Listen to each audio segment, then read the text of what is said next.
Você provavelmente já bebeu uma Fanta hoje, ou pelo menos viu aquela garrafa laranja brilhante na prateleira do mercado. É o símbolo da diversão, certo? Amigos na praia, festas de aniversário, aquele gosto doce de laranja que parece explodir na boca.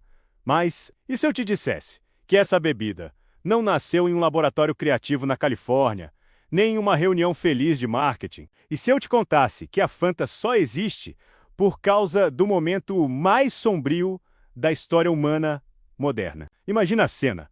Estamos cercados por arame farpado, tanques de guerra nas ruas, o som de sirenes de ataque aéreo e uma ideologia que tentou destruir o mundo. A bebida que você segura na mão foi, literalmente, criada nas sombras do Terceiro Reich. Ela foi a bebida não oficial da Alemanha nazista, mas calma, a história fica ainda mais bizarra. A receita original não tinha nada a ver com laranja. Na verdade, ela era feita de lixo, restos industriais, coisas que hoje nós jogaríamos fora sem pensar duas vezes. Como é que uma mistura feita de sobras, de queijo e bagaço de maçã, criada por desespero no meio de uma guerra mundial, se tornou o segundo refrigerante mais vendido da história? É isso que a gente vai descobrir agora. Esqueça tudo o que você sabe sobre refrigerante. A verdade é muito mais azeda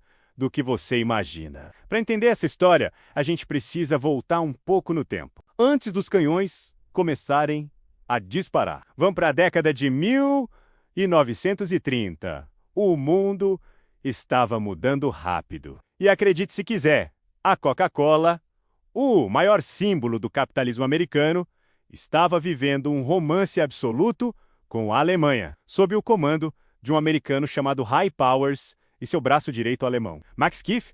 A Coca-Cola estava explodindo de sucesso em solo alemão. Para você ter uma ideia, em 1936, durante as Olimpíadas de Berlim, menos aquelas famosas onde Jesse Owens calou o estádio, menos a Coca-Cola, era um dos maiores patrocinadores, havia banners vermelhos com a escrita cursiva branca tremulando ao lado das bandeiras com a suástica. As pessoas faziam a saudação nazista e logo em seguida viravam uma garrafa de coca gelada. Era uma febre. A Alemanha bebia tanta Coca-Cola que só perdia para os Estados Unidos em volume de vendas. Max Keith, o alemão que gerenciava as operações, era um homem de negócios implacável. Ele tinha bigode, usava ternos impecáveis e tinha uma ambição que não cabia dentro da fábrica.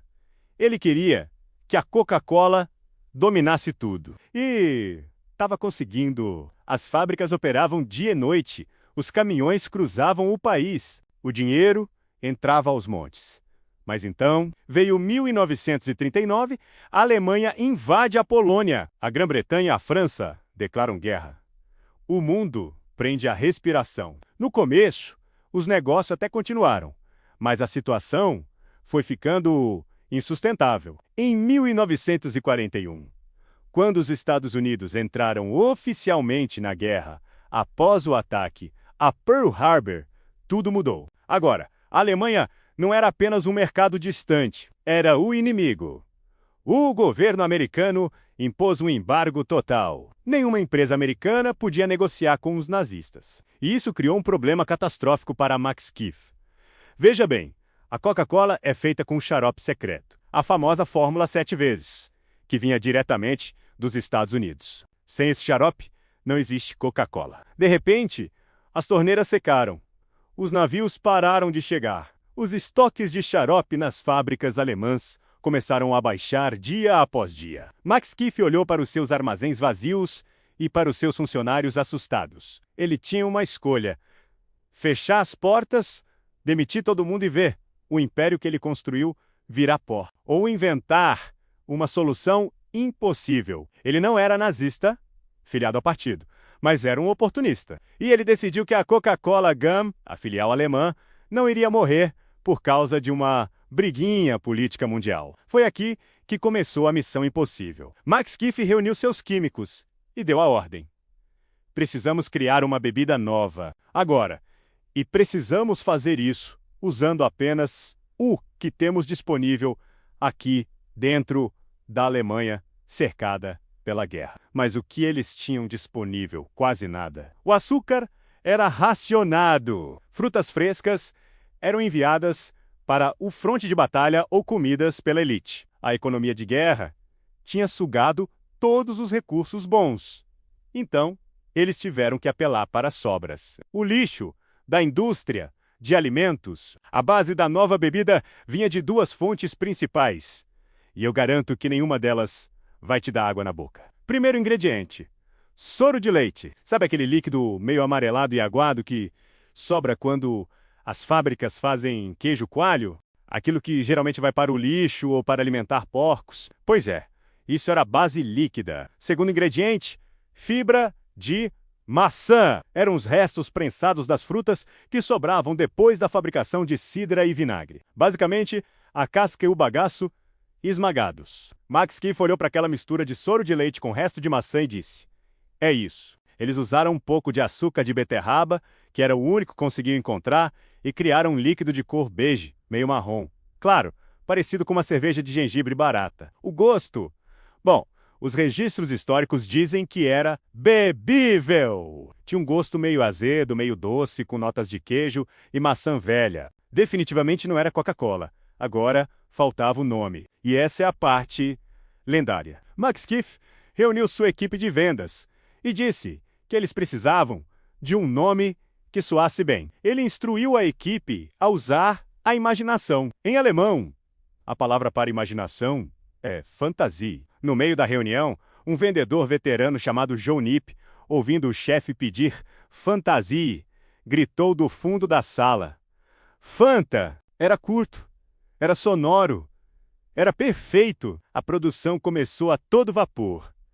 Mas não pense que eles colocaram em garrafas novas. Não havia vidro sobrando. Eles engarrafaram a Fanta nas garrafas de vidro clássicas da Coca-Cola que já existiam. Imagina a confusão visual. A garrafa icônica da Coca, mas com um líquido estranho e leitoso dentro e uma tampinha escrita Fanta. Mas em um país onde a comida era escassa e a alegria era rara, aquela bebida doce feita de restos virou ouro líquido. Agora, aqui a gente entra numas tocas de coelho que pouca gente conhece. A Fanta se tornou um sucesso absurdo na Alemanha nazista, vendendo mais de 3 milhões de caixas em 1943. Mas tem um detalhe: as pessoas não bebiam Fanta só para se refrescar. Lembra que eu disse que o açúcar era racionado? Era quase impossível conseguir açúcar para cozinhar em casa. Mas a Fanta era doce. Então, as donas de casa alemãs começaram a comprar Fanta não para beber, mas para usar como ingrediente culinário. Elas usavam o refrigerante para adoçar sopas, fazer ensopados e até bolos. O bolo de Fanta original não era uma receita gourmet de internet, era uma necessidade de sobrevivência calórica. Você estava literalmente comendo o refrigerante, porque não tinha mais nada doce na despensa. E tem outra questão que gera debate até hoje. Max Keefe era um herói corporativo ou um colaborador nazista? A história oficial da Coca-Cola tenta distanciar a marca do nazismo, claro. Mas o fato é, enquanto os soldados americanos morriam lutando contra os alemães, a fábrica da Coca-Cola na Alemanha, sob comando de Keefe, continuava operando e pagando impostos que financiavam a máquina de guerra de Hitler. Alguns caminhões da companhia foram até usados por militares. Keefe nunca se filiou ao partido nazista, o que era raro para alguém na posição dele. Ele era leal, acima de tudo, à Coca-Cola Company. Tanto que, quando a guerra acabou e as cidades alemãs estavam em ruínas, os executivos americanos voltaram esperando encontrar as fábricas destruídas ou nacionalizadas. Em vez disso, encontraram Max Keefe no meio dos escombros, ainda engarrafando Fanta e Coca quando dava. E o mais chocante, ele tinha guardado todo o lucro da guerra. Cada centavo gerado pela venda da Fanta foi entregue à sede em Atlanta. Ele protegeu a marca como se fosse sua própria vida. Mas e a Fanta laranja?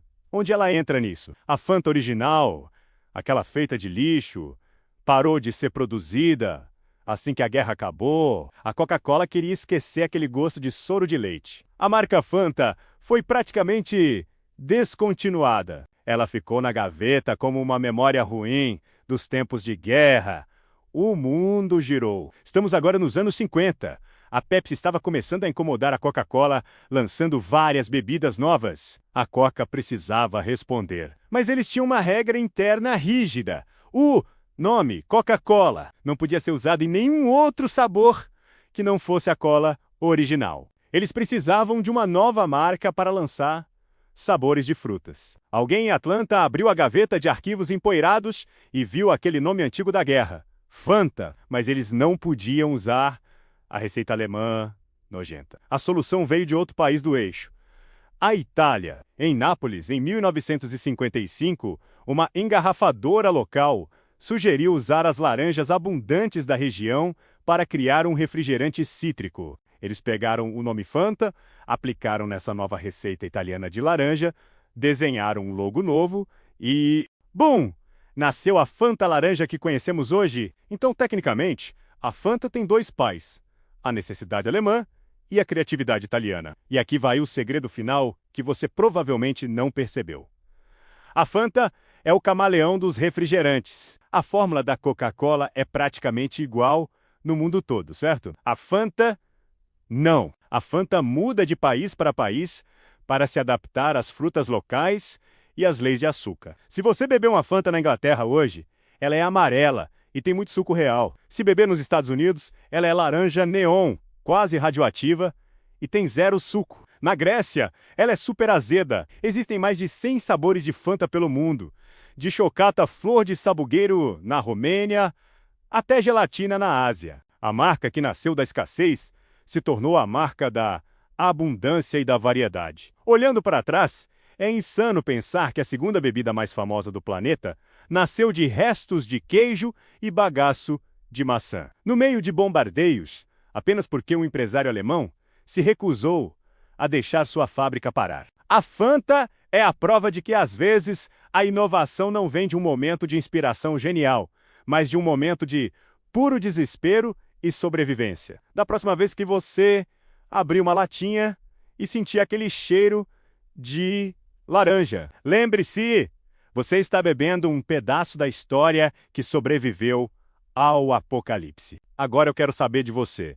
Você teria coragem de provar a receita original de 1940, feita de soro de leite? Sim ou não? Coloca aí nos comentários. E mais, qual outra marca famosa você desconfia que tem um passado sombrio ou bizarro? Volkswagen. Hugo Boss.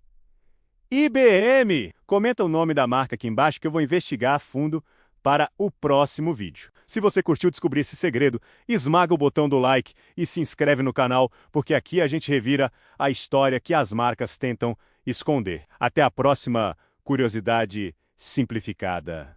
Fui!